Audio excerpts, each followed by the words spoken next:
James had not been out to push coaches or freight cars in the yard for several days. He was feeling miserable. Oh, dear. I wonder how long I shall have to stay in the shed. Will anyone ever see my red coat again? Why did I go so fast that I made a hole in one of my coaches that had to be mended with, of all things, a passenger's bootlace? At last, Sir Topham Hatt arrived. I know you are sorry, James, and I know, too, that you want to be a useful engine. People are laughing at my railway, and I do not like that at all. I will try hard to do my best, said James. That's a good engine. There's nothing like determination. I want you to pull some freight cars for me. James was delighted and puffed away.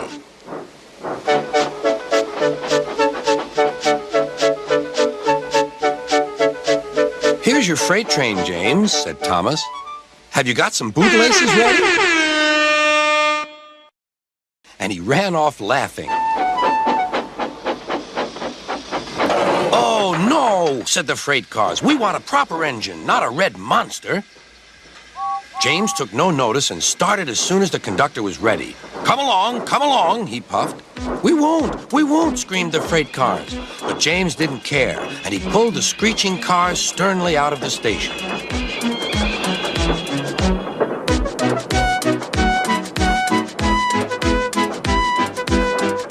The cars tried hard to make him give up, but he still kept on. Sometimes their brakes would slip on, and sometimes their axle would run hot. And each time the trouble had to be put right. And each time James would start again, determined not to let them beat him.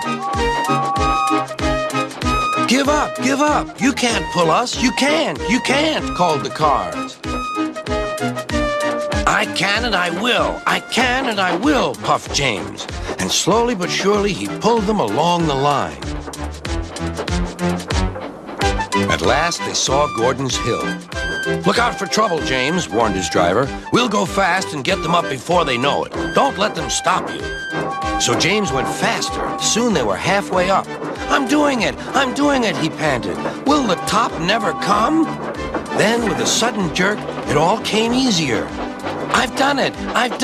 Hooray! It's easy now. But his driver shut off steam. They've done it again. We've left our tail behind. Look!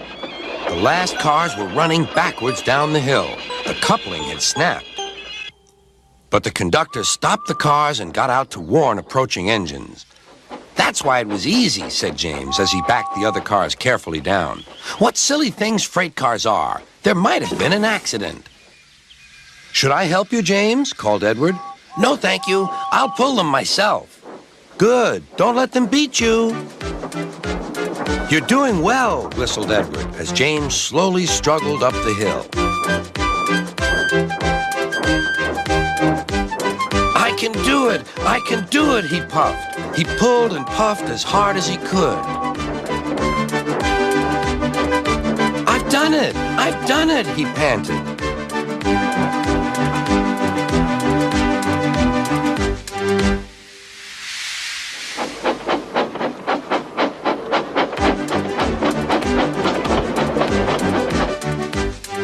James was resting in the yard when Edward pulled up. Beep, beep, he whistled. Then James saw Sir Topham Hatt. Oh, dear, what will he say? He asked himself. But Sir Topham Hatt was smiling. I was in Edward's train, and I saw everything. You've made the most troublesome train on the line behave.